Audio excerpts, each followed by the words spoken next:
I'm Kathy Aiden. I'm happy to welcome you to our informational forum about the Pilgrim Pipeline today, which is a proposal that's going to affect our township in the town of Esopus. I'd like to welcome our elected officials here today. We have Diane McCord and Gloria Van Vliet from the Esopus Town Board. And John Quigley is here representing Senator Amador. Okay,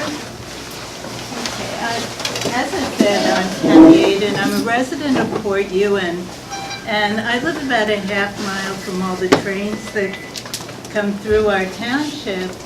And I've been watching the barges going up and down the Hudson filled with crude oil, and I became increasingly concerned when I heard that there was a pipeline that was proposed to also impact not only our town but our county. So Lynn Sakai, right here, and I decided to organize this forum to get some information about the pipeline, how it would affect us. I beg your pardon, elected public officials, Jen Metzger. I'm sorry. It's okay. From town of Rosendale, town board. Thank you. So Riverkeeper said on its website, with very little public awareness and no study of environmental impacts, the oil industry has made the Hudson Valley into one arm of a dangerous virtual pipeline for crude oil that snakes thousands of miles by rail, barge, and ship from oil fields in North Dakota, Canada, and elsewhere to refineries on both coasts. So to address our concerns, our speakers today are Jen Metzger from Citizens for Local Power, who will be giving a background on the Pilgrim Pipelines and municipal responses. Kate Hudson from Riverkeeper, who will be discussing the legal implications and how to stop the pipeline. Iris Bloom, Director of Protecting Our Waters. This topic is Stopping Pilgrim Protects All of Our Communities. Where Joanne Steele from the Sierra Club will also be speaking, as will Lynn Sakai, who's going to talk about our local actions in Esopus. At the conclusion of the presentations, we will be having a question and answer period. We have a tight timeline because the library is having another program after us. So we will be wrapping up at noon. We're hoping to have a half hour of questions and answers, and we would appreciate it if you not interrupt during the presentations, but save your questions until then. Okay, so we'll start with Jen Metzger. Okay. Yes, I'm here for Citizens for Local Power. We're a community-based group that is dedicated to transitioning to a more locally based clean energy economy. But I actually first became aware of this issue and involved in this issue as a town councilwoman for the town of Rosendale. I'll tell you a little bit about that story. But first, I just want to give an overview of what the company is proposing, the little bit of information that we can glean about the company from its website, and I did quite a bit of research as a town council person on the pipeline, the larger issues of the cost, risk, benefits, because we were examining passing a resolution of opposition, and we ended up being the first town to do so in New York. About the project, the company has proposed to build a 178-mile long. It's a set of two underground pipelines. One will be carrying crude oil, primarily Bakken crude oil in the Bakken Shale region of North Dakota. The other carrying refined products, refined from that crude oil, or refined products. This could be gasoline, aviation fuel, heating oil, between Albany, New York, and Linden, New Jersey. These pipelines would, through New York mostly, follow along the right-of-way. This is the proposal of the New York State Thruway. Along the way, at several points, they connect via laterals to several tank farms along the Hudson River. Now, while the company hopes to obtain permission for the use of the thruway right-of-way, because this would really simplify matters for the company, you can see on the maps of the project, fortunately we don't have a set of the maps here, but you can see the company maps actually on our website, citizensforlocalpower.com. It's a series of like 20 maps. You know, Could you put there's the slide up for the maps. Okay. The map of the route. All right. So this is this is where it crosses through Esopus. This is the page of the map. As you can see on the Esopus map, it veers off of the thruway right-of-way, and it does that at a number of points along the pipeline route and onto private properties. In Rosendale, at my town, it veers off quite significantly. What is the waterway that it's crossing right there? No, it crosses. Oh, this whole Right, it crosses at different points. It crosses the Wallkill. I mean, we'll get But right over here, that's the Wallkill. Wallkill River. so that's quite a risk to the. Yes, and it also crosses. Well, I'll get to that later on about the water resources, surface, and underground water resources that it will pass through.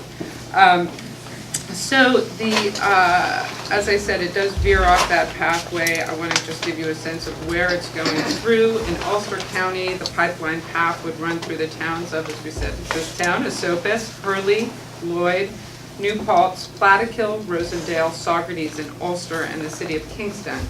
It will also run through the counties, municipalities in the counties of Albany, Orange, Greene, and Rockland.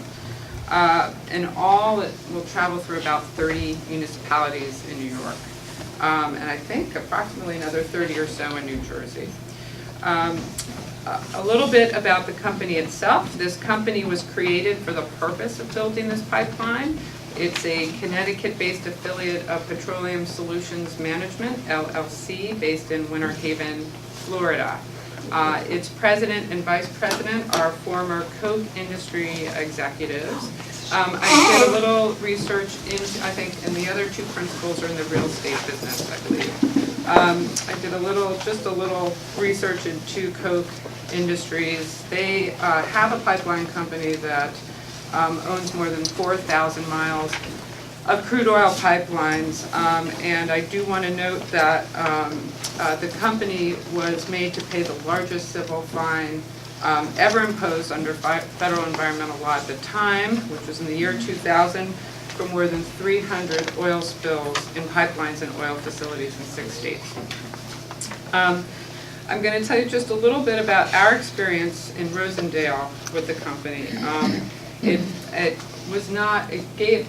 gave us pause, let's put it that way.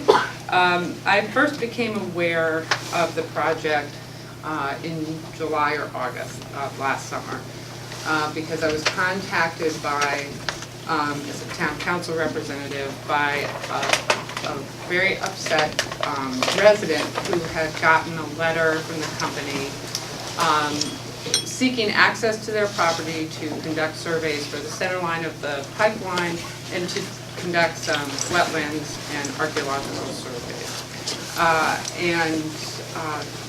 The resident was not sure what to do I was given a copy of the letter, and it was written in a way to suggest that the company had some right of access to the property. It said that the residents were being contacted as a courtesy, and that the surveys must be done. So I called the company representative as a town council person to get some more information about that.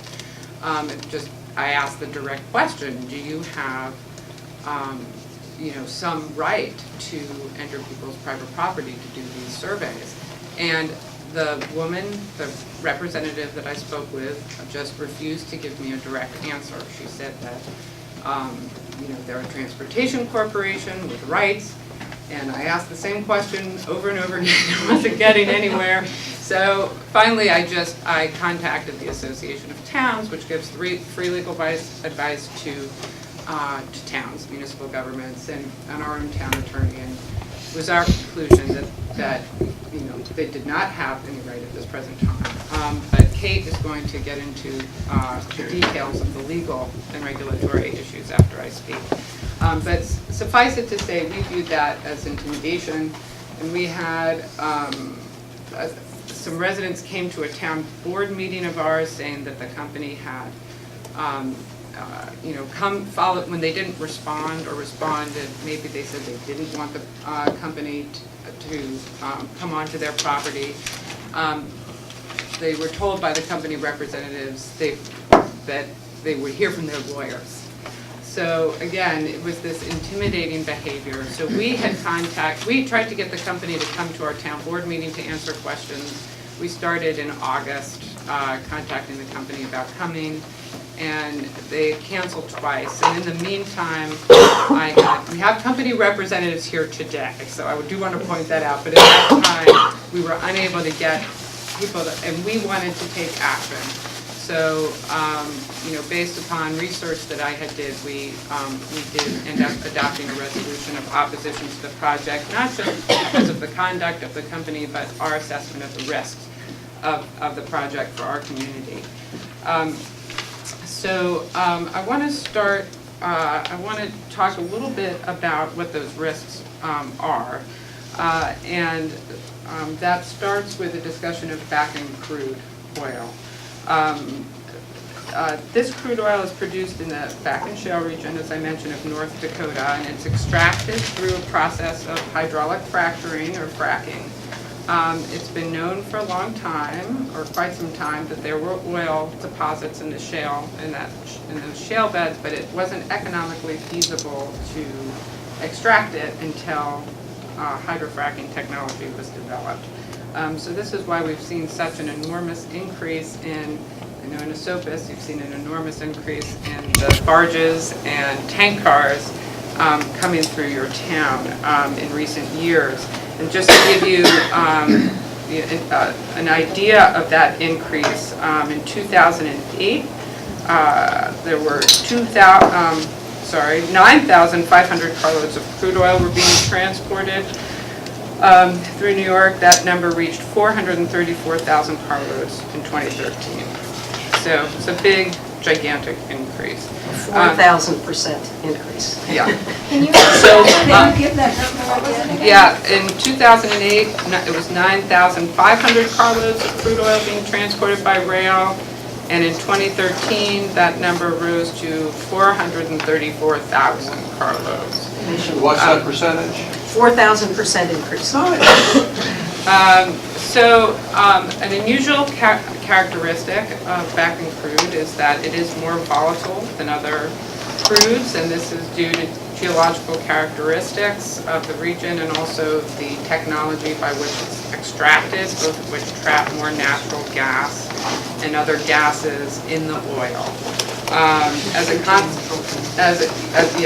consequence, we've seen some really terrifying accidents, rail accidents. The worst of which many of you know about. There was a derailment, I think it was in 2013, right, in Quebec, Canada, that caused multiple fireballs and explosions and killed 47 people and leveled buildings. It was a major, major disaster. There were a number of other derailments resulting in fires and explosions, but fortunately people were not harmed. But it led the Federal Pipeline and Hazardous Safety Administration, PHMSA is what I'm going to say because it's such a mouthful to repeat that name over and over again, but they're responsible they oversee the pipeline network from a safety perspective. They issued a safety alert in January 2014 to workers, first responders, and the public about the particular volatility of Bakken crude. Nonetheless, the accidents have continued. There have been, Bakken crude There have been two rail accidents in just the last 3 weeks. A few weeks ago in Virginia, tank cars exploded in a derailment, shooting fireballs into the sky and burning a house down. Those were the safe ones. That's right. This is not a laughing matter. Someone lost their home. Last week, a train carrying back-end crude derailed in Illinois with tanker cars bursting into flames. This fire was so hot that firefighters had to abandon their efforts. They had to leave their equipment behind and get out of there to protect their own lives. The whole a mile area was evacuated around the accident. So, this is frightening stuff. Beyond the concerns about volatility, there are real environmental risks to allowing this crude oil pipeline to be built. A report of the Congressional Research Service showed that pipelines spill more per ton mile than do trains or barges. There are several reasons for this. Pipelines are susceptible to corrosion, equipment failure, and damage that goes unseen, particularly when they're underground, as the Pilgrim Pipeline will be.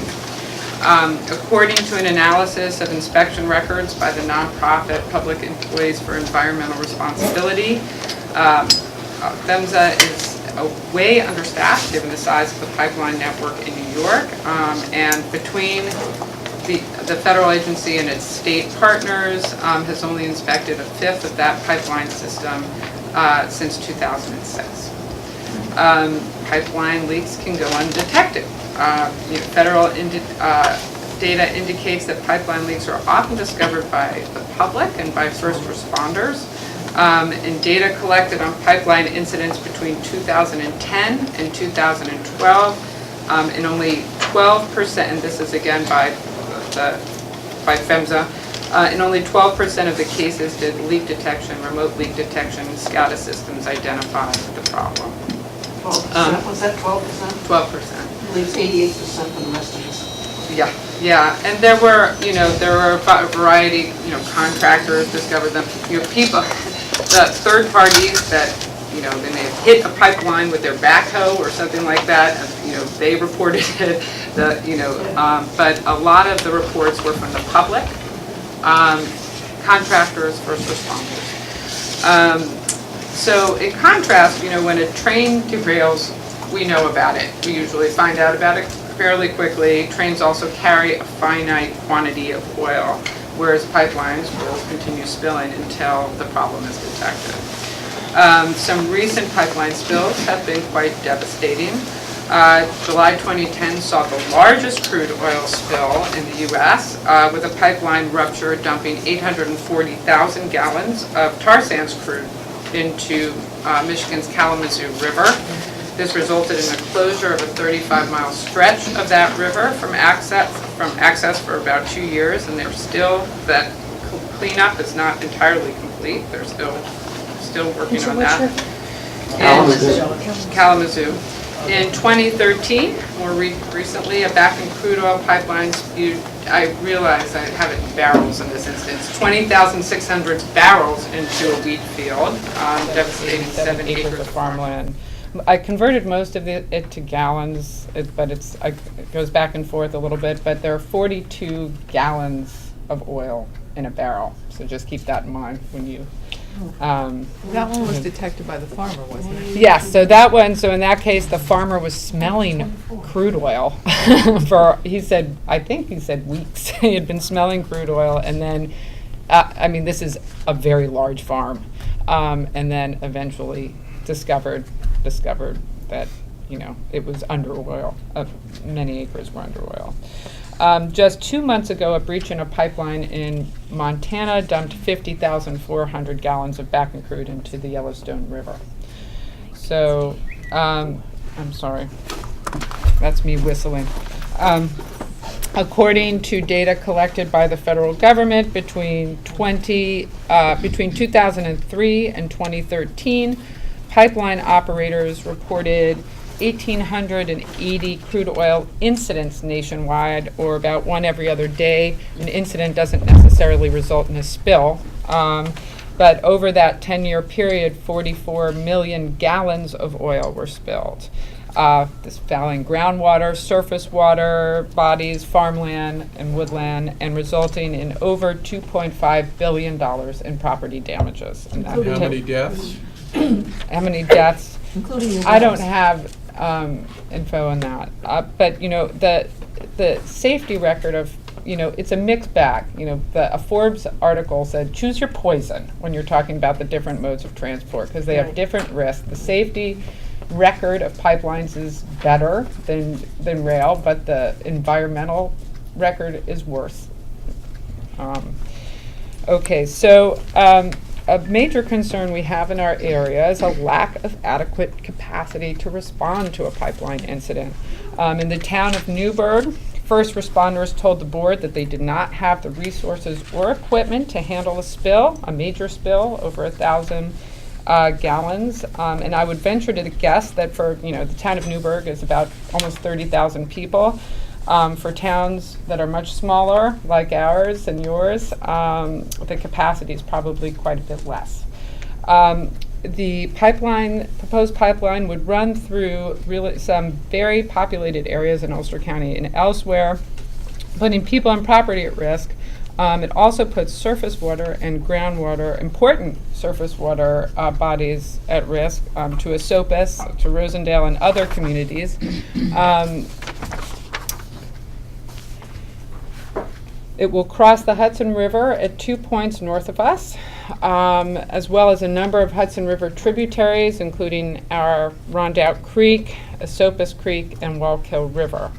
The pipeline also traverses state-protected wetlands across the state, at least 20 state-protected wetlands, and over sensitive aquifers that many people depend upon for their drinking water, particularly in our area.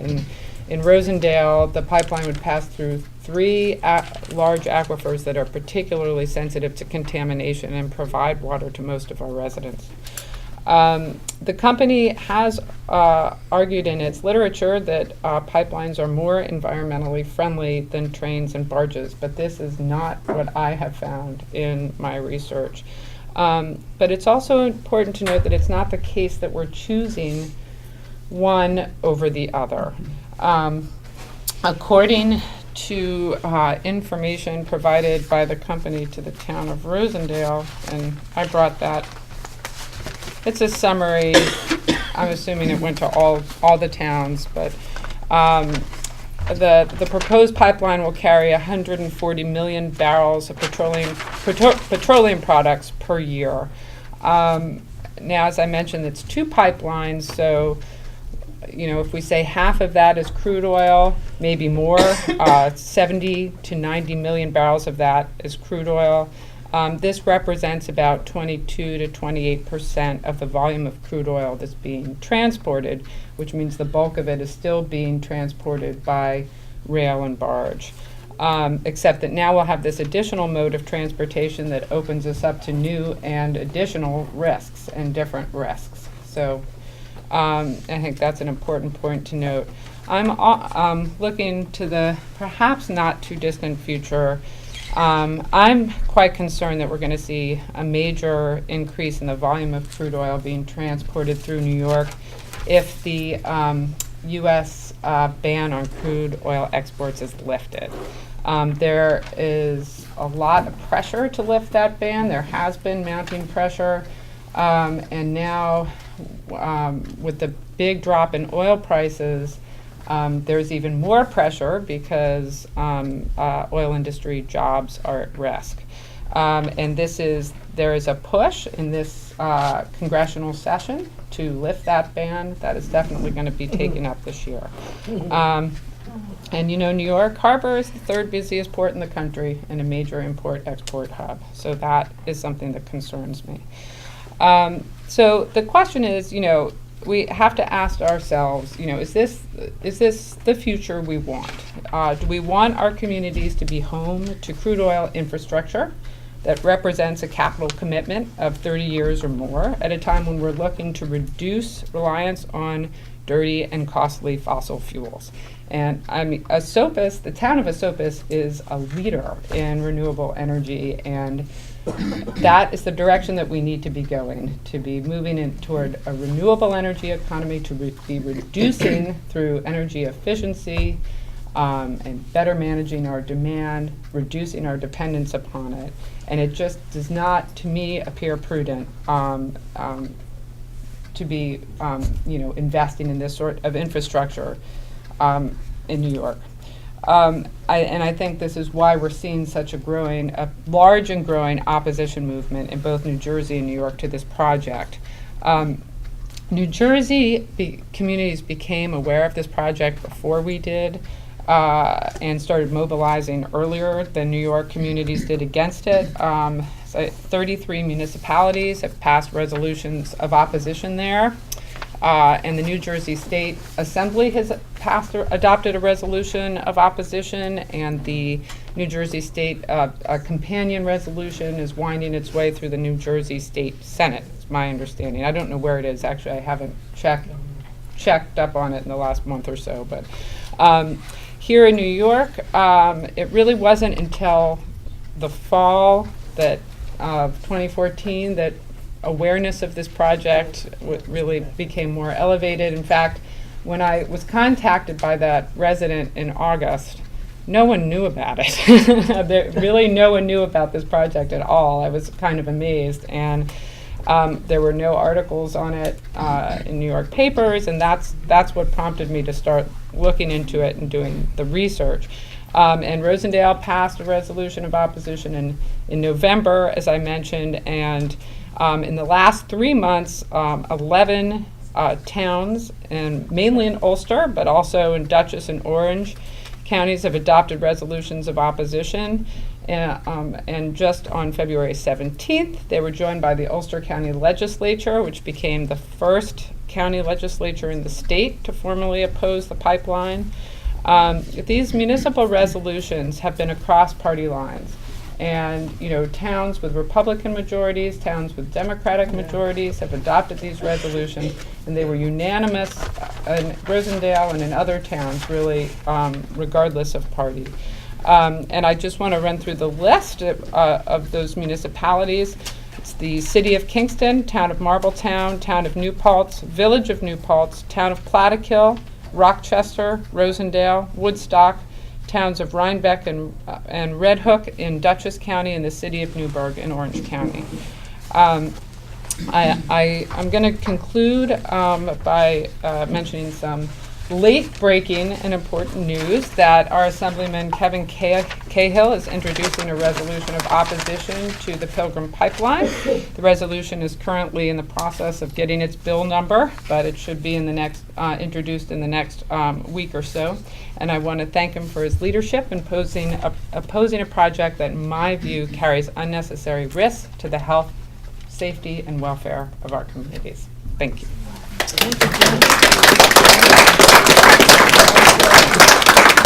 Excuse me, Jen, before we hear from the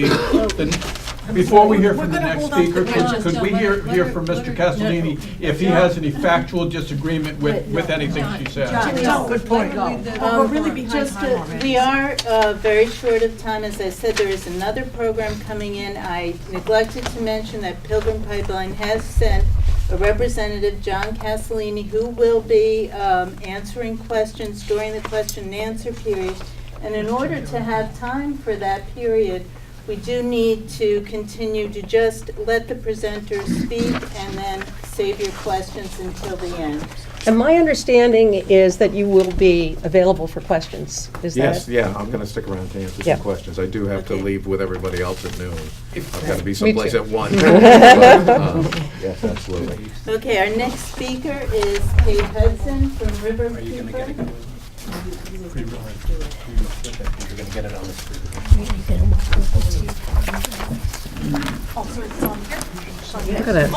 get out of here so I can.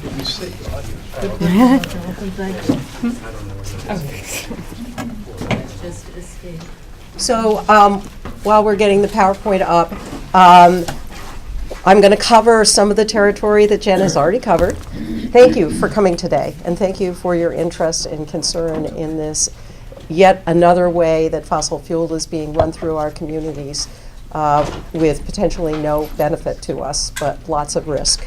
So I'm going to go through slides that do cover some of the material that Jen just spoke to very well and pretty quickly. But I wanted to give everybody some background, because in a room like this, there is a range of awareness that people have. So, crude oil on the move down the Hudson River Valley. 20 to 25% of the Bakken crude coming out of North Dakota is going down the Hudson Valley today through Albany, or just south of Albany, by vessel and by rail. And so that's a quarter of everything that's coming out. It is a substantial amount. Albany has become one of the 3 major hubs for the transloading of oil to various modes of transportation. So we always ask the questions, where is it coming from? Where is it going? What are the risks? And what can we do? Go ahead. Just to make sure, because we've been throwing these terms around, Bakken crude is known as light sweet crude. As Jen indicated, it's a floating crude, or also known as a coating crude. So when it spills, it's the kind of crude that you see on ducks and other wildlife. And the reason why it floats is because it has this incredible gaseous component to it, which is what makes it explosive. Tar sands is extremely thick, heavy, gooey crude. It sinks when it gets spilled in a water body. The result of this is that when Bakken crude is spilled in a water body, like the Hudson River, a successful spill, we are told by the Coast Guard, is able to remove 20% of what's spilled at the most. That's successful. With tar sands crude, it is 5 to 10% is recovered, and the rest is in the water body and it's not getting out. This just gives you a visual for where this is all coming from. And you can see Bakken in North Dakota, and then there's basically 2 train routes. One goes north of the Great Lakes, one goes south of the Great Lakes. They all end up in Albany, and then is moved down to New Jersey and Pennsylvania. There is a tanker a week, the Aphrodite, that actually goes down and around to St. John, where it is being refined. The pipeline obviously would parallel the current transport by train, barge, and vessel down the Hudson River Valley. So this is just to give you a flavor of the 5 billion gallons shipped per year currently down the Hudson River Valley, 10 million gallons per day. There are approximately 2 trains per day. A unit train is 120 cars. Each of the cars carries 30,000 gallons of crude oil. And that, I'm sure a lot of people notice those cars going through. 1 barge per day, and also destined for a New Jersey refinery, and then the tanker, 1 per week, that is going around to St. John. So that's a huge amount of oil coming down through our communities. We've talked, I think we don't have to go over this, the risks of explosion, the impossibility of addressing a spill, and the potential for loss of life, contamination of local drinking water supply. There are over 100,000 people that depend on the Hudson River for drinking water, up and down the Hudson River, and both on this side of the river and the other side of the river that would be compromised, and economic damage, obviously. So, Pilgrim Pipeline, a new proposal. And so there is this discussion that constantly gets raised, particularly when we have another train accident, explosion. Wouldn't a pipeline be safer? So let's see. Pipeline spills are inevitable. This is what we are told. They're going to happen. They do happen on a regular basis. Pipeline spills, as Jen mentioned, release much larger amounts of oil than other modes of transport. When a train or 2 train cars or 3 train cars at 30,000 gallons, a train car derail, you're talking about 30, 40, 60,000 gallons. The same with a barge. However, with a pipeline, there's an unlimited quantity of oil that can be released from that pipeline until the rupture is discovered. And that's why we are looking at spills that are 800,000 gallons as opposed to 20 or 40 or 60. Pipelines from 2004 to 2012 spilled 3 times the oil that oil trades did over the same period. And 10-year average is pretty amazing as well. So we talked about Kalamazoo, 843,000 gallons of oil spilled, 35 miles of river closed. The cleanup up to and over $2 billion at this point, and 6 years later, there are still sections of the river that continue to be closed. Can you imagine that happening to the Hudson? This is the North Dakota spill where the farmer found the fracked oil spilled on his property, and it is one of the largest spills in state history, and the soils were contaminated to a depth of 30 feet. Oh my God. And the most recent spill was the January 2015 spill in Montana into the Yellowstone River. It caused the shutoff of drinking water supplies downstream.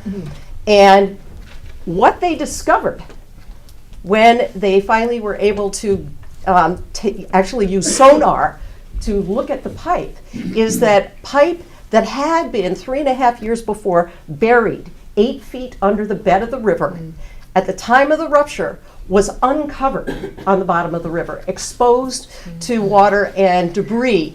110 feet of the pipeline lay uncovered, and that was only in the space of 3.5 years. The company was not planning to check the pipeline again until 2016. So we have a graphic, which unfortunately you can't read all the fine print, but basically this is where it was in 2011. Here's the pipeline covered up by the bed of the river, and here it is when the spill occurred and the pipeline is exposed, and in one section there is actually there's nothing supporting the pipeline. And so this is a risk that every single pipeline crossing every single water body, given particularly our climate change driven storms, at the bottom, scouring and uncovering the pipeline. So one of the things that I think gets forgotten in this comparison between our trains better, our vessels better, our pipelines better, is that trains and vessels do not involve construction, but pipelines do. And there are significant impacts associated with construction. The construction crosses sensitive water bodies. As was mentioned, the disturbance of federal and state wetlands, stormwater impacts, crossing of the Delaware and Catskill aqueducts that supply drinking water to more than 9 million New Yorkers. This pipeline will have to cross those aqueducts. Key wildlife, and something that we haven't said that much about, but there is the potential for very significant negative impacts to property values where this pipeline traverses. So one of the arguments, the main argument that we've heard for why this would be a benefit is that it would somehow reduce the amount of oil that's being transported by rail and vessel. And that is absolutely a false argument. First of all, there is nobody that has the authority to say to an oil shipper, you must put it in this pipeline and not on this train. But here is a member of the industry working for the American Petroleum Institute.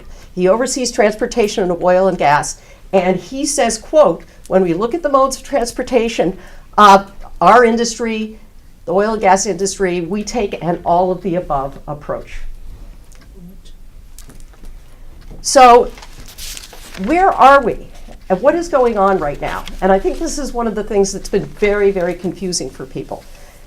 If this were a gas pipeline, there would be either a state or federal regulatory agency overseeing the siting process. The siting process being the company figuring out where they're going to put it and making proposals. And that would provide an opportunity for the public to have input. So if it was as it is, the interstate pipeline going from New York to New Jersey, the Federal Energy Regulatory Commission, or FERC, would be overseeing this siting process. If it was just within New York State, the Public Service Commission would be overseeing the siting process. For oil pipelines, there is no government oversight of the siting process. And that's why we feel like we are in the Wild West. Nobody has any information. Nobody knows what the company's doing. Nobody knows if they have the authority to do what they're doing.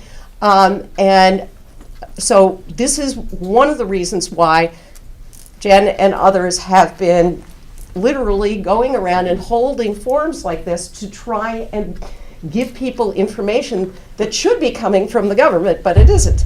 Right.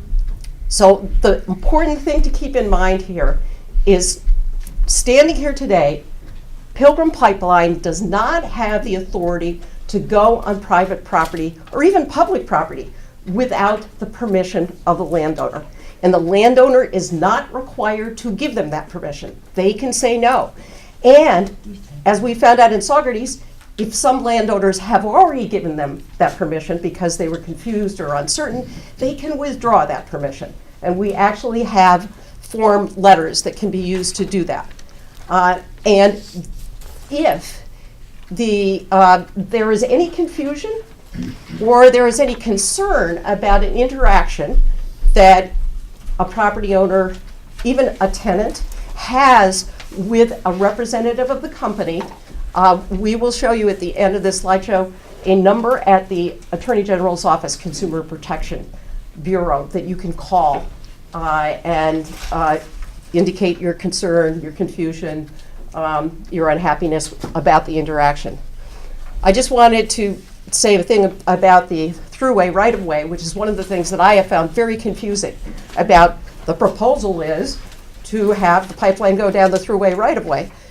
As far as we know, the company has had an initial meeting with the thruway, but has not applied for permission to use that right-of-way. To this day, they have not applied, although they have maps showing the pipeline going up and down the thruway. And it is relatively, if not highly unlikely, that they're going to get that permission. The thruway has an accommodation plan that allows communications facilities to go up and down the thruway, not this type of facility. And the permission to get an exception to that accommodation plan has to be obtained from both the thruway and the New York State Department of Transportation.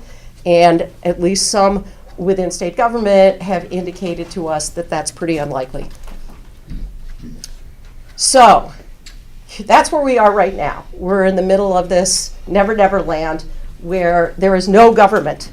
If you go to DEC and say, tell me about Pilgrim Pipeline, they'll say, we don't know anything about it because they haven't applied for a permit yet. And I keep seeing the deadline for them applying for that permit being pushed back and pushed back. Not deadline, the schedule, the company's own schedule.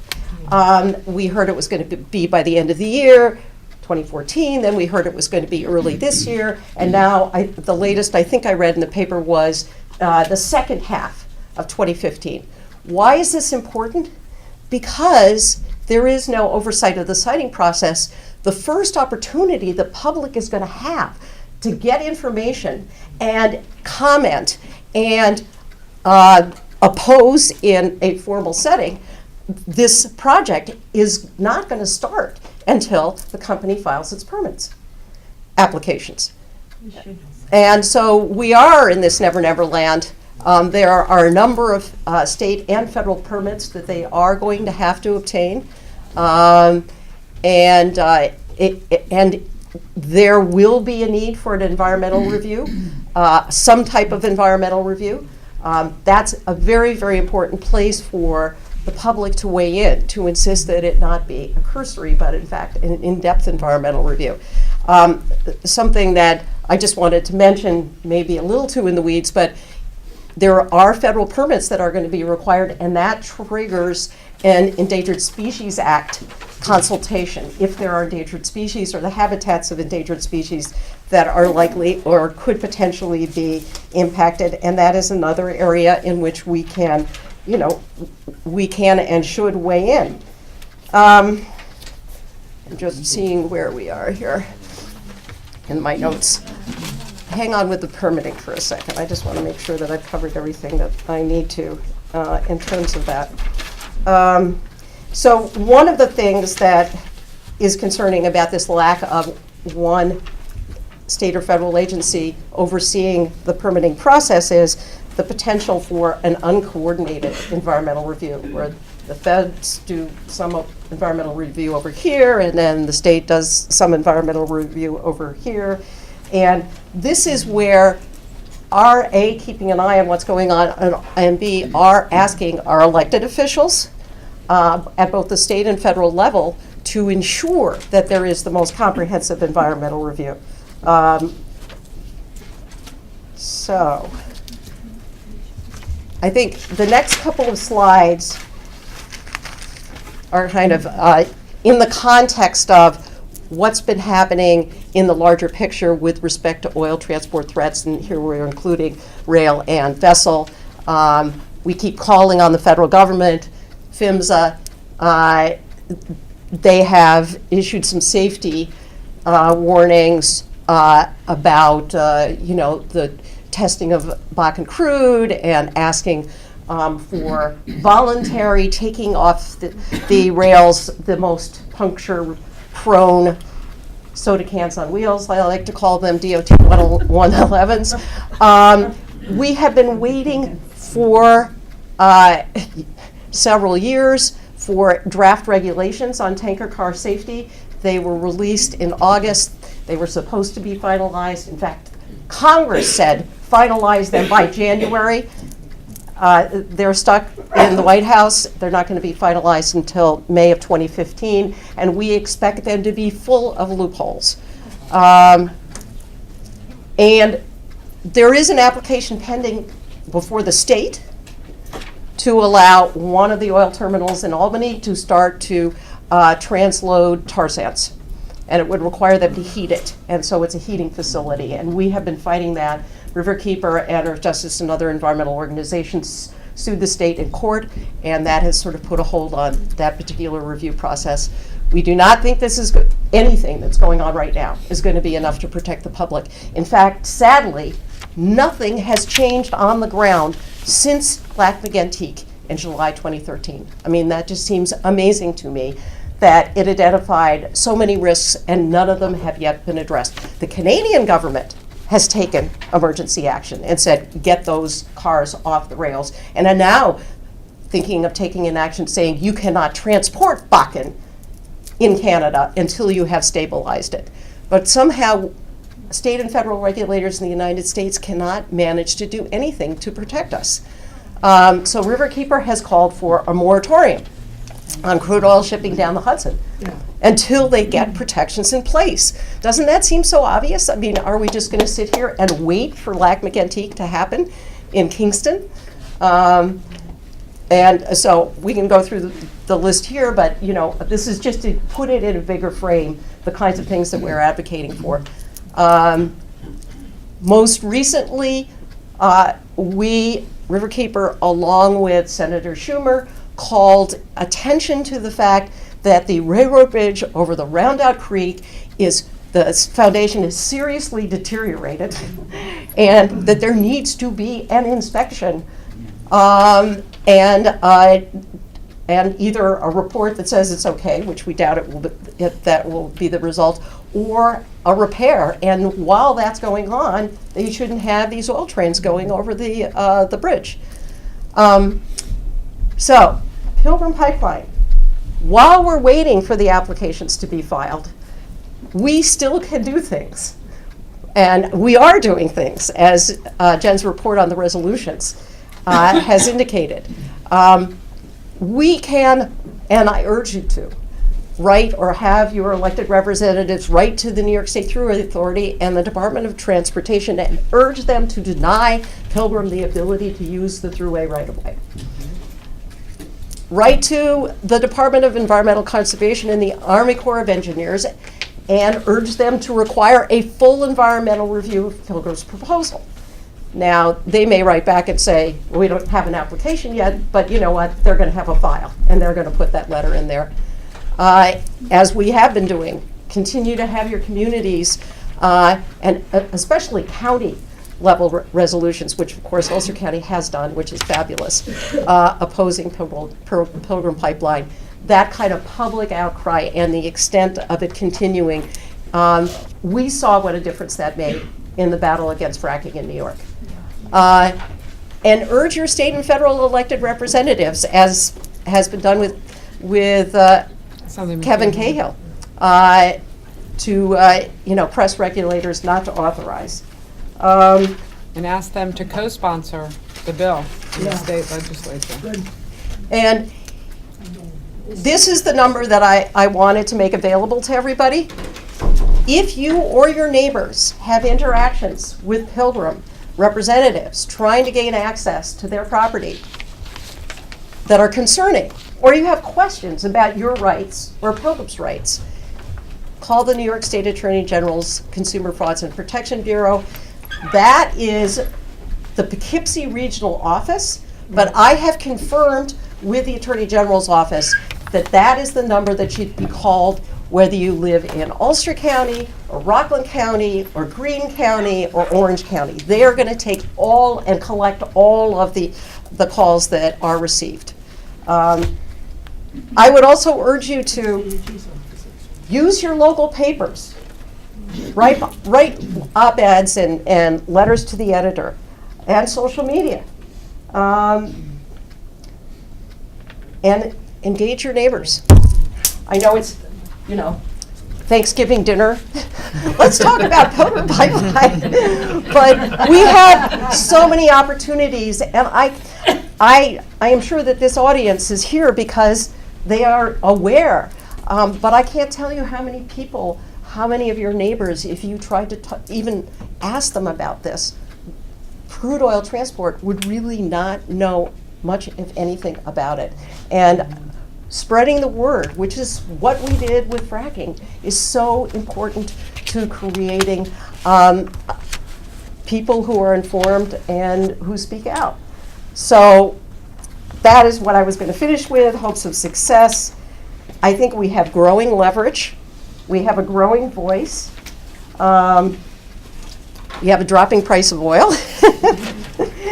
And the Phillips 66 refinery, which is where we think this oil is potentially headed, has announced that they have a 5-year contract to buy 50,000 barrels a day from Global. Unfortunately, that means that oil is already coming down the valley.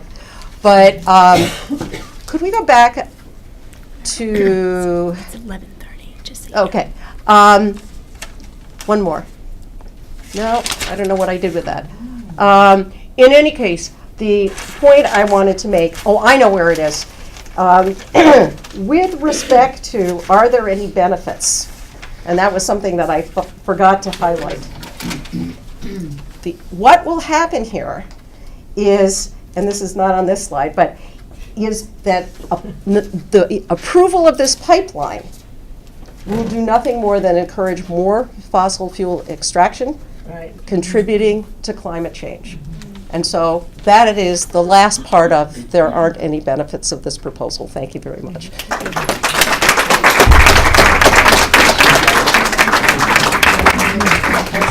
While Iris is getting going, I just want to mention really quickly for additional resources, the Riverkeeper website is a great resource on, especially on the rail and barge transport issues. Citizensforlocalpower.org has a Pilgrim page with a lot of resources, and Excuse me, do we have those?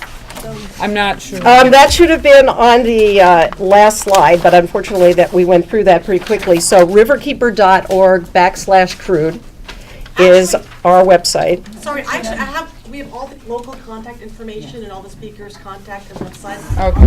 What I was asking. Okay. The elected officials, Okay. so please pick one up before you leave. Thank you. Thank you. Okay, I think we're set. This is Iris Bloom, and she's going to be, she is Director of Protecting Our Waters, and she will be speaking on Stopping Pilgrim Protects All Our Communities. Thank you. Thank you for having me, and it's I have to say it's a wonderful team to be working with, both the organizers of this event, the other speakers, and the turnout is great, so I want to give you a shout out for showing up on a Saturday when you might be having a lot more fun. I'm going to pick up actually where Kate left off, which is the bigger picture in terms of climate. So we want to protect our local communities. We absolutely want to protect our aquifers, our drinking water, our waterways, our local air, our safety, our health. But let's look at the bigger picture of what's happening in the Bakken shale fields. Just to give one fact that you should know, the flaring in the Bakken shale fields is equivalent, even as of 2012, to using 1 million cars. So the greenhouse gas emissions, the carbon emissions from that flaring, what's flaring? That's when all this methane, all this natural gas comes up with the oil. It's all mixed together. So what do? They don't separate it out. They burn it. They're both wasting it, and they have a huge climate impact. Just to give you a visual on that, in case you haven't seen these are North Dakota gas flares. And you can see Chicago, you see Minneapolis, and then you see rural North Dakota, ranches, farms, and country, and it's lit up. You can see it from outer space because the flares are so huge. So you can imagine how unacceptable the climate impacts are from Bakken shale fracking and flaring. We want to talk about health as well. So we care about our community's health, we care about our family's health, we care about our individual health. But we also have an obligation to care about the health of the people in the shale fields and the workers who are being impacted by the Bakken shale extraction process. I really recommend this article. If you haven't read it, it's called Fracking Our Food Supply. It's by Elizabeth Royce in The Nation. I spoke with the woman who owns these cattle in 2011, and it was one of the most, I was producing a radio show about shale gas and shale oil extraction. And it was one of the most disturbing interviews that I ever had because her health symptoms were so intense that it was obvious she needed to get off the ranch, out of the area, not breathe the air, but her animals were there and she had to take care of her animals. So I'm actually going to read you just a little passage so you get a sense of how intense, that's the drill rig she sees from her ranch. Her name is Jackie Schilke. 5 of her, since fracking began on her with 32 oil and gas wells within 3 miles of her 160-acre ranch, 5 of her cows dropped dead. You've seen that in Pennsylvania as well as Louisiana and other states. She often feels lightheaded when she ventures outside. She limps and has chronic pain in her lungs, as well as rashes that have lingered for a year. Once a visit to the barn ended with respiratory distress and a trip to the emergency room. She has back pain linked with not ordinary back pain, but overworked kidneys. On some mornings, she urinates a stream of blood. Ambient air testing by a certified environmental consultant detected elevated levels of benzene, methane, chloroform, butane, propane, toluene, and xylene. These are compounds associated with drilling and fracking, and also with severe health impacts, skin lesions, cancers, cardiovascular disease, all the kinds of symptoms that we're seeing. And as you know, New York banned fracking. One of the most important reasons that fracking has been banned in New York is health, human health. We now have 440 studies. We didn't have those studies 5 years ago or 10 years ago. So North Dakota is one of the places where case studies are emerging and data is emerging, and we know that we need to protect human health here, there, and everywhere. had to happen. So I want to just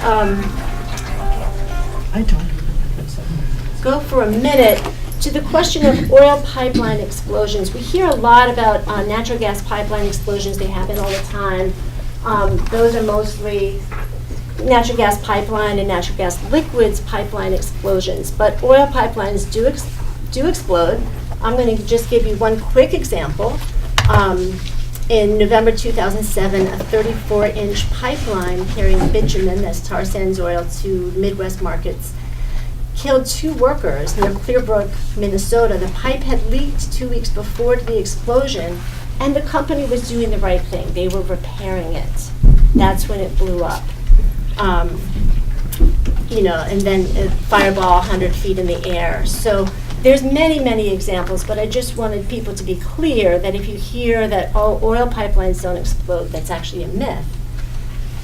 In terms of what it looks like, this Bakken shale oil is not your granddaddy's crude oil. It's hyper explosive, uber flammable, and I just want to give you a very short video so you can see it in motion when it explodes.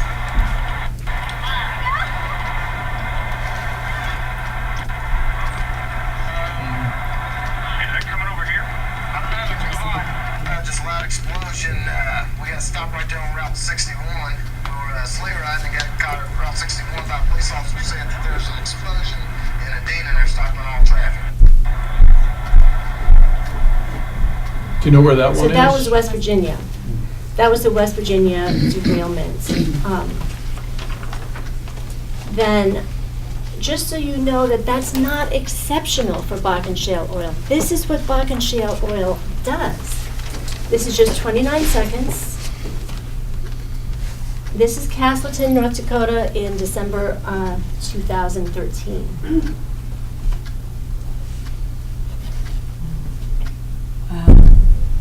So if you want to know why they call them oil bomb trains.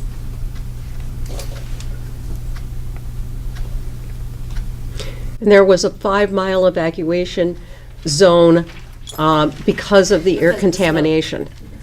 Think about what a 5-mile zone would be from starting on anywhere on the Hudson River line on the west side of the Hudson River. It would actually impact communities in Dutchess County or Putnam County. So I'm going to just play one more couple minutes because I think that it is really important for us to understand, statistics and numbers are one thing. This is what it looks like up close when these things happen. There were 5 pipeline major incidents just in January. Provided one big unexpected advantage yesterday in the state of West Virginia. But in the middle of the afternoon, it suddenly became very advantageous that there was a lot of snow on the ground because this happened. This Enterprise gas pipeline erupted, sending flames hundreds of feet in the air. People on both sides of the river could see it, and the calls began to pour into our newsroom. The explosion caused Archer Hill Road and Colliers to be shut down for hours, with only first responders allowed near the fire. I was able to see this fireball firsthand thanks to a neighbor who took me on his ATV near the explosion site. We, of course, stayed a safe distance, but even from there, I could smell the gaseous fumes, feel the heat, and hear the roar of the flames. Another day, another pipeline goes kablooey. Look at that footage. Honestly, what is going on right now with pipelines? Last weekend, it was the Yellowstone River, a 12-inch diameter oil pipeline, went boom for reasons that are still unexplained. That's Bakken dumped tens shale of oil. thousands of gallons of oil directly into the pristine Yellowstone River in Montana. Just a few days after that spill, we learned about another pipeline nearby to that Montana one, this time in North Dakota. It was a 3 million gallon spill of toxic petroleum and chemical brine, a byproduct of the drilling industry. The previous record for a brine spill in North Dakota was 1 million gallons. That was nearly a decade ago. They're still cleaning that one up. This new one is 3 times the size of the previous record. And nobody has any idea how much damage it has done and what it's going to take to clean it up. 3 million gallons. That same day, we found out. Okay, you get the idea. There's a lot going on right now with explosions, disasters. It's kind of like somebody's trying to tell us something. how is it happening? The one thing we haven't talked about too much is how come all these spills are happening? Pilgrim Pipeline Corporation, one of their biggest talking points is our technology is great. We have brand new technology. It's so great. You don't have to ever worry. We guarantee you. We guarantee you there's never going to be a spill with this pipeline. It's different from all of these other pipelines that are blowing up. The reality is that 44% conservatively of all pipeline spills happen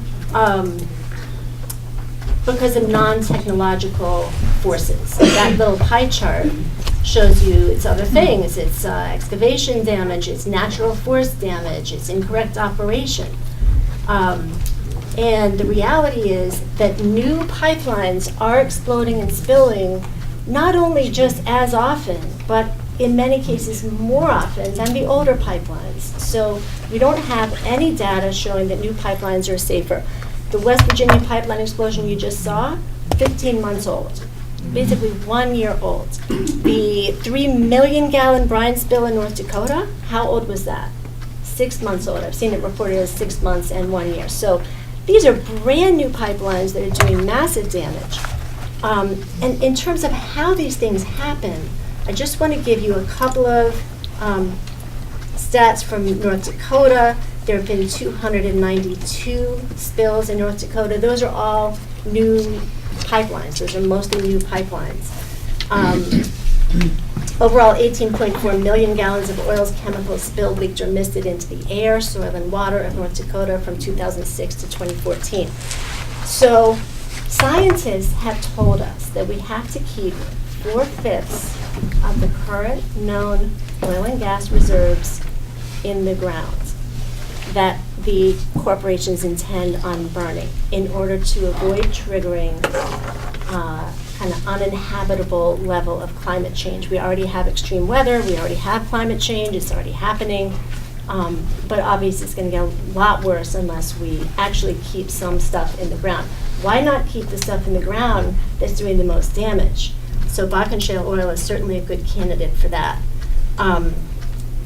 Lastly, or almost lastly, we all went a little bit long, but it's a couple things that are really important to understand are how small pinhole size and tiny little leaks, how much damage they can do. The Tesoro Logistics Pipeline in North Dakota leaked over 850,000 gallons of crude oil. It was a small hole believed to have been caused by lightning. It went undetected for 2 months. Cleanup cost is estimated to be up to $24 million. So one of the questions we have for Pilgrim Pipeline Company is if they're saying there's not going to be any leak or spill, why don't they indemnify the pipeline for at least $25 million? Some spills have cost upwards of $1 billion and $2 billion to clean up. So there are also gasoline. These are some really amazing stories about power outages. Everyday occurrences, they're power outages. A power outage can cause a failure that can cause, in this case, tens of thousands of barrels of oil spilled out because of a power failure. So ordinary things like lightning and power failures can cause problems regardless of how new and how excellent the technology may be. Technology can't overcome these problems. Finally, you might want to pick up this talking points. There's a few copies left over there. It talks about gasoline pipelines as well, because this is actually a 356-mile pipeline. It's a 178-mile pipeline going south and a 178-mile pipeline going north to carry gasoline, kerosene, jet fuel, things like that. Just two examples that are cited on this sheet. In 1999, an Olympic gasoline pipeline ruptured near Bellingham, Washington. It killed a fly fisherman and 2 10-year-old boys. It spilled 277,000 gallons of gasoline into a creek. The fire burned for 5 days. So if it was just the gasoline pipeline, forget the oil. Everything we've just been talking about, if it was just the gasoline pipeline, those hazards are incredible. There's another example of a pinhole-sized leak in a half-inch steel tube that caused a gasoline rupture. So I'm going to wrap up. We know that this pipeline could be an export pipeline. We know that there's no solar spills. Have you ever seen a wind spill or a solar spill? We have alternatives. We've known about them for decades. There's a clear and present impetus to go even more passionately in the direction of energy efficiency, reduced consumption, renewable energy, local power, all of that. So hopefully we can use this threat to go in that direction much more strongly than we have in the past. We can stop Pilgrim Pipeline. It is absolutely stoppable. It's simply going to take all of you, all of us, creativity, courage, compassion, commitment, and it may take some persistence. One resolution won't be enough, but getting the Esopus resolution passed will be a wonderful next step. We have a Q&A, and I want to thank you very much for your time and attention. I think we have one more. We have 2 more speakers, so we will be doing a Q&A. They've agreed to go very quickly. Our first is Joanne Steele. Joanne is chair of the Mid-Hudson Group of the Atlantic chapter of the Sierra Club. Could I just point out, because I see some people leaving, I forgot to mention that there is a handout that has the Attorney General's office number and our website on it, and has suggestions for actions that you can take with respect to Pilgrim Pipeline, and it's right on the table as you go out. Thank you. Yeah, please take the handout to the literacy, because then you'll have that later as a starting point. The Mid-Hudson Group has almost 2,000 members now, and it takes in all of Ulster, all of Dutchess, half of Columbia, Greene, Sullivan, almost all of Greene, parts of Sullivan, so forth, all around, including Newburgh in Orange County. And these members are fabulous people. Not all of them go to the demonstrations and turn up, but I would like to see a show of hands here. Come out, Sierrans, wherever you are, like right here. How many here are members of Sierra Club? Yeah, it's about a dozen. Actually, there's more than that, because I know some of you. But anyway, we also have. Yeah, we also have a board member from state here. The Sierra Club is totally against the pipelines. It requests a full environmental review be conducted by the DEC to assess the myriad environmental problems involved. So our members sign petitions, get involved hither and yon, and join us. What can I say? Join us. We're there. We're happening. And I want to thank you. Wonderful presentations here. Couldn't be better.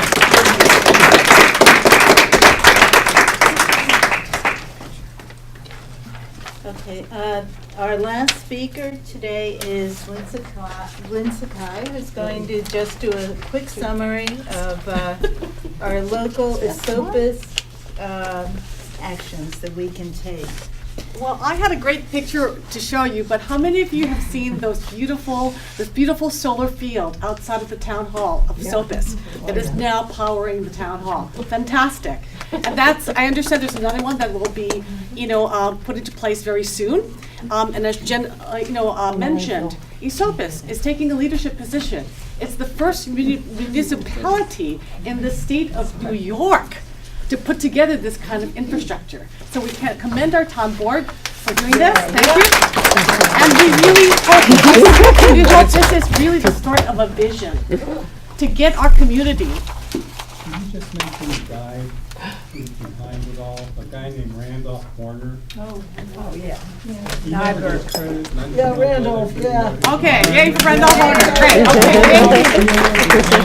Solar system and told me all about the stuff he's involved in all these projects in the Hudson Valley to actually make it a reality. Good. And I think we should have another forum on that topic with him. And the larger vision is that we as a community make fossil fuels a thing of our past and keep it in the ground, and make renewables really our future. So we really are a community on this. We have Kathy, who hears the oil trains passing by every half an hour.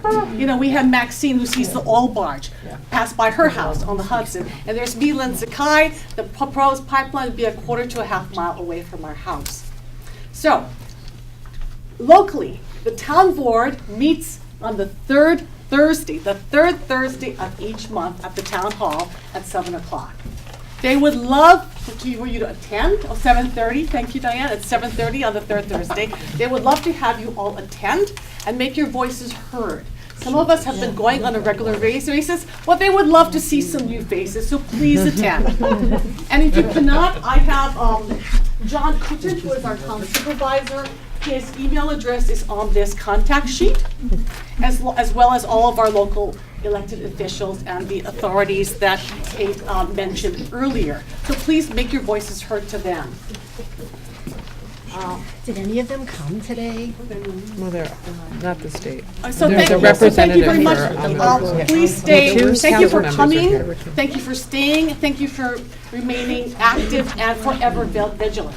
We'll turn it back now to the Q&A. Hi, since our representative from Pilgrim Pipeline is only here for a few more minutes, I'm going to say any questions that would be addressed to you, John. Yes? Yes, given the risks that are known to be true. I'm going to move up here. Sure. Sorry. Sorry. And when I follow the money and I look at David Charles Koch as the funders and promoters of this project, who have not always been up to snuff with public safety, what are the advantages for us that you see why we should want it to happen? You know, I believe, first of all, I want to thank you for the opportunity to appear here today, and I apologize for not being the most knowledgeable speaker on the Pilgrim Pipeline, having worked as a consultant for the company for 3 weeks. But that having been said, let me try and do my best to answer your questions. The advantages I see for Esopus are this. You have 3 transportation corridors that currently run through your town right now. You have the Hudson River, you've got the River Line, and you have the Thruway corridor. And Esopus is one of 20 communities out of 28 along this route in New York State that has all 3 of those corridors in place. If something were to happen on the Hudson River with one of these barges, that would be devastating to all the progress that has been made by Riverkeeper, Scenic Hudson, others involved. You know, when you talk about your use as a community of an asset, that river is a tremendous one. You have an even bigger disadvantage if something happens on that river. Your water supply comes from there. So it's absolutely imperative that you have. So why should we add more risk to the whole thing? Well, let me, can I please just finish this particular question? Talking, and I'm not even listening. I resent The- him eating up Hear him the out. few minutes we have left. With this, No, I don't no, care we where need to listen to what he has Well, to let's hear, say. please just finish up. You must listen. Okay, look, there are 3 parallel transportation corridors right now. There are 2 virtual pipelines. One is barge, one is rail, one is the proposed pipeline. So which of these is the most advantageous from a safety, security, and environmental perspective? We've already established there's no evidence that there would be any reduction in barge traffic or rail traffic. Well, So if actually, you- what you have happening here is, despite our efforts as a state to achieve a higher level of renewables, which is something I wholeheartedly support, and is something that we need to continue as a state to push forward, we have had for the past 20 years the same level of finished oil product moving north. So where's the evidence that Pilgrim Pipeline would in any way reduce barge or rail traffic? There is no evidence whatsoever. The transportation of oil is based off of the environment, the economics of the equation. Those who are shipping by barge, those who are shipping by rail, are choosing those modes right now based off of the cost factors and other factors that come into play. If the pipeline advantage is there, they will take advantage of that pipeline and it will reduce the other 2 categories, because what we are trying to do right now as a state is increase the level of renewables we're using and try to manage and potentially reduce the amount of fossil fuels we're using. But we have 3 million gallons moving north, we have 3 million gallons moving south, and that number has been increasing over the course of the past few years. And we have to recognize that those are sort of baseline numbers there. But just to Could I, follow up, just, that's an advantage to your Wait, hold on. company, Could we not please- to us. Right, Well, if no. if I could just respond to a few points. First of all, yes, the economics will determine, you know, for sure, what route, what mode of transport is used. I mean, it is true that it is one, I mean, the project is just, it's not going to be a replacement. The volume is too big. So it's still, its capacity is only so much. So, and from the numbers I've seen from the company, it's going to be about a quarter, No, the capacity is built to address the flow that's currently going between those 2 points. But we can only expect that capacity to increase. I've seen predictions of the oil increasing coming out of North Dakota by significant amounts. And so all you're going to be doing is adding on to, not replacing, the current rail and vessel transport.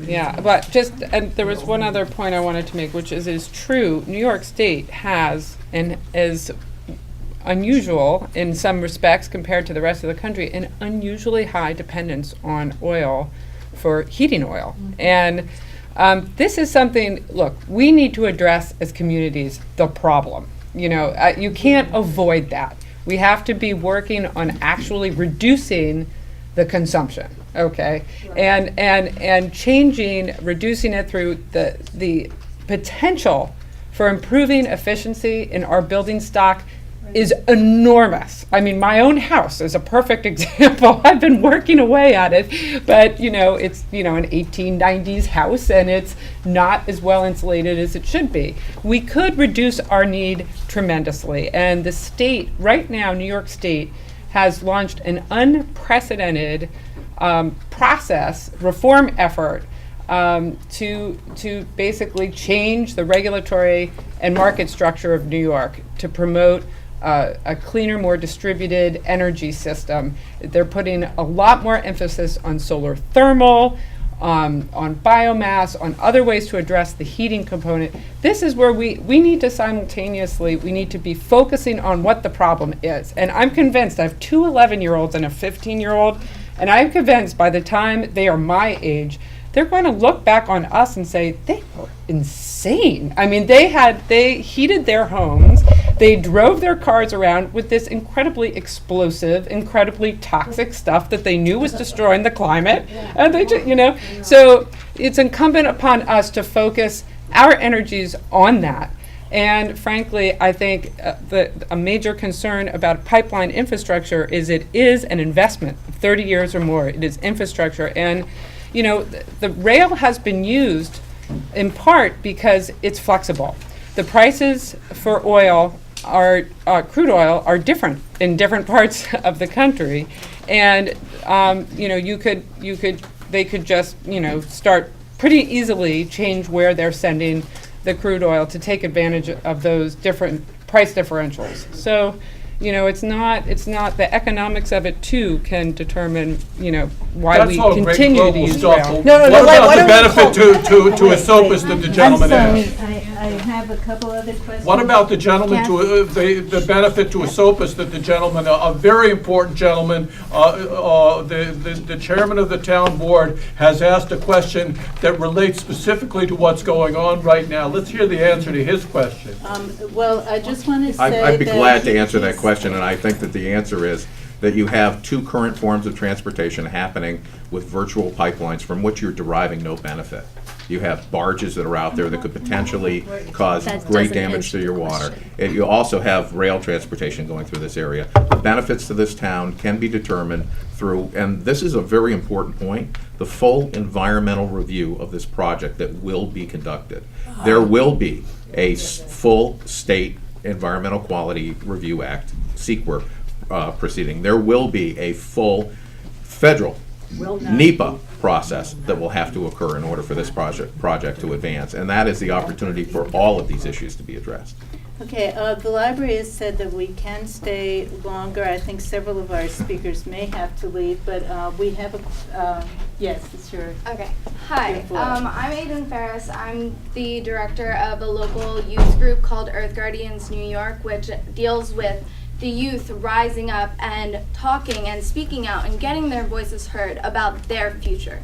Because we all know that really, you guys are, I mean, okay, how do I put this? It's our future. The youth are could really say the it. ones We're who are fossils. going to be impacted. So I would like to, do you have any children? Do you have grandchildren? Do you know children? Do you're with him, right? How old are you? 25, 30? This isn't, this I is have something. 4 children. Exactly. So do you think that The youngest if is 7. there was a oil spill in your area, that you would still support this kind of infrastructure? Don't you think that for the youth and for the children of this planet, we should be, as an entire community, moving towards renewable energy? Absolutely. So then why are you here speaking on behalf of Pilgrim Pipeline and advocating for this to go through? Thank you very much. I think that was a great commentary, and I really appreciate what you had to say. I think the important point that you have to focus on here is that Pilgrim Pipeline is not pushing back against the renewable goals of this state or this nation. We would like to see those same things advance. And I want that for myself, and I want that for my own kids. But you have to understand, too, that what's happening right now is you have 6 billion gallons per year moving north and south through this community, and it's going, and you know what, we should decrease that. Is it going to be decreased by 10, 25, 50%? If it were 50%, 3 billion gallons per year would still be moving forward. So there is going to be some dependence on fossil fuel that is going to continue forward into the future, certainly for the timeline that we're talking about But here. to construct a whole new pipeline, to not only 1, but 2, and then to mention the Algonquin and the Constitution pipeline, that's definitely an increase in my opinion. So I don't see that as actually reducing the need that we will see in our community. It is absolutely an increase. If there is a pipeline that is going to be constructed from these areas, like we said, we could keep that in the ground. It doesn't have to go through. We can make that push towards renewable energy. But instead, we're pushing for not only 1 or 2, but 3 pipelines to go through our area. That's to me a direct attack at the youth's future. And the focus has to be, these are long-term investments. Pipelines are long-term investments. Yeah. Okay. Yes, I have a report to make from a whistleblower recently, and he was a pipeline worker. He said, a more nefarious group of people you would not want to meet, and there's a second report too I have on pipeline workers. He said, they are drunks, they are addicts. They want to get the pipelines into the ground, they don't care, and once they're in the ground, they are not inspected. This man works for the industry. He is a whistleblower. I'm not saying who or where he is. But also, I have eyewitness reports and second-hand reports that people down in Pennsylvania, and I am a certified welder, are being trained on the job to weld pipelines. You cannot be trained. That's like training an airline pilot on the ground, on the job to be flying a plane. It is ludicrous. The workers are not steam fitters or pipe layers. They hire the cheapest labor they can get, and that's true. I think we all have to stop saying will be happening. We have to say would be happening. If they want to do that by saying will, we're giving these people the power to say that. We have to stop saying will. We also have to stop suggesting that they apply for permits, because we want to stop it before it ever gets to the DEC, period, because the DEC tends to be a rubber stamping agency. Thank you. And there's also the possibility that it would actually go, I believe, I want to put this question to you, but it because it's interstate, the lead agency could be Army Corps, right? Because it could fall under the National Environmental Protection. And in fact, if there is agreement among the permitting agencies, there only has to be environmental review at one level, and it could be a federal Army Corps-led NEPA review, and then the state would say, okay, the environmental review is done. And that would not be. But there will be a The full environmental would review not of this include project. climate Done by the impacts company? or health impacts. Will the company lead that environmental review? No, the company will not lead that environmental review. That's not how the SEPA process works, or the NEPA process. Okay, our next question. With regard to risk, I don't mean to take away from the primacy of human safety and environmental degradation, but there's also an economic picture to look at in an area whose primary economic resource is tourism. And if you think just in terms of Ulster County or Esopus, a giant spill on the Wallkill that goes down and contaminates all the way to the Rondout and into the Hudson Valley, I mean, who's going to come to restaurants or B&Bs or whatever to come and see an oil spill? So what I want to know is anybody organizing, restaurateurs, B&B owners, hoteliers, whatever? Because you will. Thank you. I'm busy with education issues, but at any rate, it seems to me that that's a population that aren't environmentalists per se, but have a huge stake in this. Real estate agents as well. Yeah, really, great idea. Okay, Jonathan? Thank you. My name's Jonathan Ridgway. I'm from Plattekill. I've only been involved in this issue since November. I've been to the Esopus Town Board and testified there, and I've been to Albany. I'm sorry, to Kingston to testify before the Assembly. I've mentioned that in the town of Plattekill, which adopted a resolution on January 21, that we had 50 residents come to the town board meetings, four meetings in a row to express their objection to the pipeline, to question Mr. DeRosa on his testimony on behalf of Pilgrim Pipeline, and to focus the opposition which the town board adopted in the form of a resolution. There was one very major issue that was a concern to our first responders, that they know that they have neither the training nor the equipment to have prudent emergency preparedness.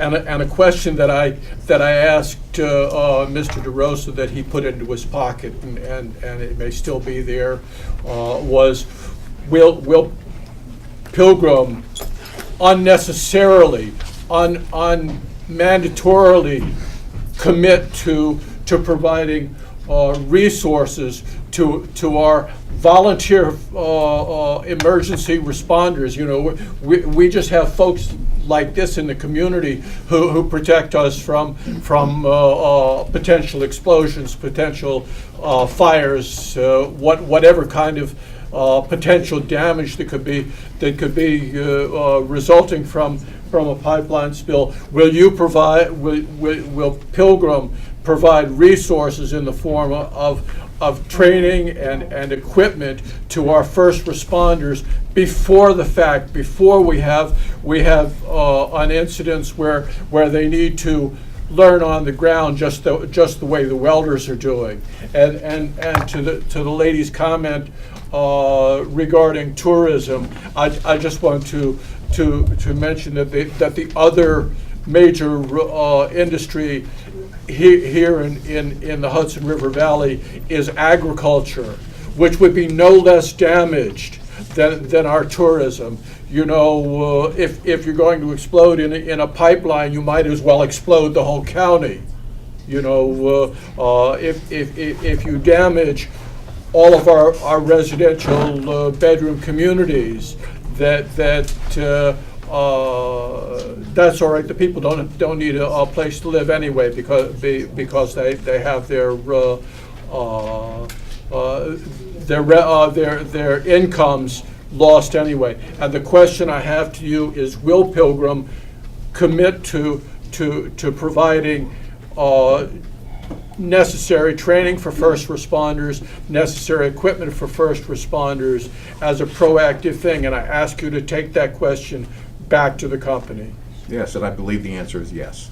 There's been a major discussion about host community benefits that need to occur, and that absolutely has to happen as part of this. And that's something that, frankly, you should be asking not only of Pilgrim, but all of the transportation corridor virtual pipeline resources that you have Like right now. CXS that you used to lobby for? Yeah, that was my question also. I mean, I know, I just read something about BP is basically trying to get tax breaks now for the spill. These kind of companies come in on tax breaks, on state money, and, you know, I believe we may be considering that falls weak for me.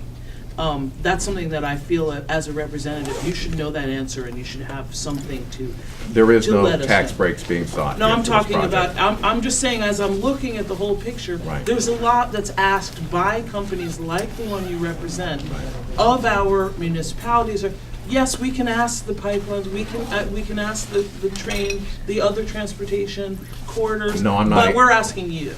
And And I said, we would pretty provide much, you're host thinking. benefit, and we would provide that training, absolutely. And what about money to pay for the devastation in our communities? The host And- community, I don't know what the amounts are, but there would be host community benefits that would occur as a part of this project, Okay, and absolutely. then I just wonder, from me to you, as human to human, I'm gonna follow up on her question. How can you sit here in this room for the last 2 hours that we've sat here, not have a pit in your stomach, not feel scared and disgusted by the company and the industry that you are representing? How can you have family, how can you not be horrified?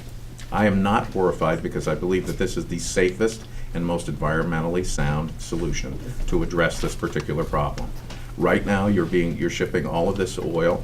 Right. We heard that part. We're good. Let's move to the next question. I'm horrified. I didn't cut you off, and I would appreciate it if you didn't cut me but off. we heard as that well. part. We heard it 3 different times.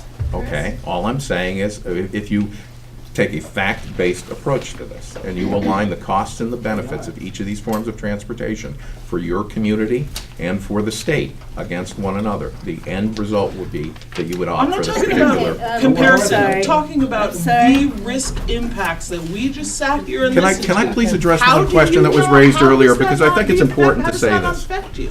We've been talking about whether or not pipelines are a safe mode of transportation. And what we've seen here is a discussion that's kind of mixing some apples and oranges. That they're not. Okay, so first of all all of the pipeline accidents that have occurred in this country are pre-1990 standards pipelines. That is the No, we vast just majority of the heard pipeline. that's Okay, not oh, wait, the case. don't cut him off, don't cut him off. Just let him. The second biggest category of pipeline infractions happens at the point of connection, where they are the waterway connection at the tanker locations. The third, and it was a major focus of the presentations here, are the unregulated pipelines that are in these fields. They are not transportation pipelines, they are field pipelines, and they are not regulated in the same manner. And we saw some evidence here of natural gas pipelines, which really is not at all the same as these pipelines. Yeah, I'd like to make a couple of comments. For one thing, the natural gas pipelines, which we were completely transparent and straightforward about, were simply examples of pipelines that are 1 year old, that are rupturing and exploding just like the other new pipelines. It's simply putting to myth the fact that new pipelines explode, rupture, and spill. The spills that are happening are caused not by they're caused by multiple forces, including lightning, including power outages, including human error. So you cannot rule out that there would be spills, explosions, ruptures, and massive damage. Furthermore, we've also demonstrated that even the drilling process is extremely damaging. There would be trees coming down. There would be damages to each of the waterways here. So the damage happens before the pipeline is even in the ground. Furthermore, we've been talking about a bigger picture situation, which includes climate and which includes health. Those factors would not be included in the so-called full environmental review for this pipeline. While I have the floor, I just want to say one more thing, which is really important. It's a wonderful audience that is here, a lot of really skilled, smart people. So I want to encourage the people in the room, if you haven't had a chance to connect, to talk with Kathy, talk with Lynn, talk with us after we break up and we need to leave. We will linger so that we can organize, and there will be more organizing taking place. That's the most important thing. Okay, at this time, Jen Metzger does have to leave. I'm sorry, I have to be somewhere, but but please feel free to contact me. You can, let's see, how best to reach me. You can reach me, okay. They have the contact sheet. She's got it. But anyway, thank you all for coming, and I'm sorry I had to cut I'll out. also try and stay for 2 more questions. I have to bring a 7-year-old to a birthday party at 1 o'clock, so I'm going to be a little bit late right Well, the now. library has a limit. Chris? You know, I listen to a lot of discussions like this about energy and everything. One of the things I feel, I am against fracking, I am for the environment, I am for clean water, and by the way, fracking uses billions of gallons of fresh water to do the process. But out of sight is out of mind. What I mean is, if there's no pipeline going through your yard, you don't see reason to change your lifestyle. And that pipeline's going to go through somebody else's backyard. Right. No, Those both. explosions are going to happen in somebody else's neighborhood because you need the energy in your personal life to carry on. So if anybody here is driving a car that gets under 40 miles a gallon, you're a problem.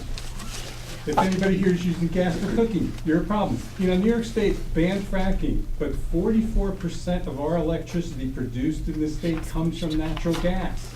So all we said was, we don't want it in our backyard, but we're gonna use your fracked natural gas.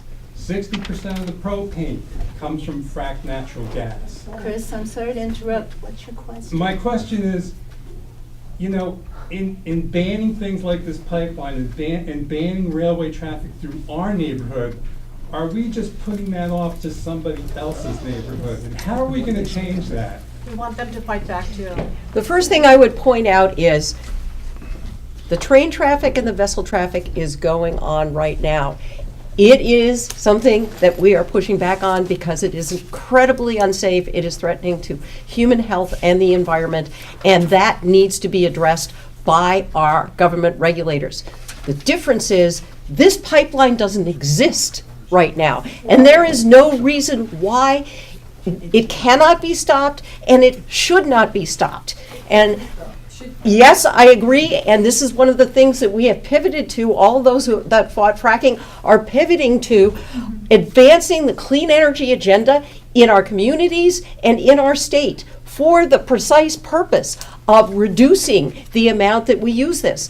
But we should not just accept the pipeline as something that is going to happen, because it doesn't have to happen and it shouldn't happen. Thank you. Yes.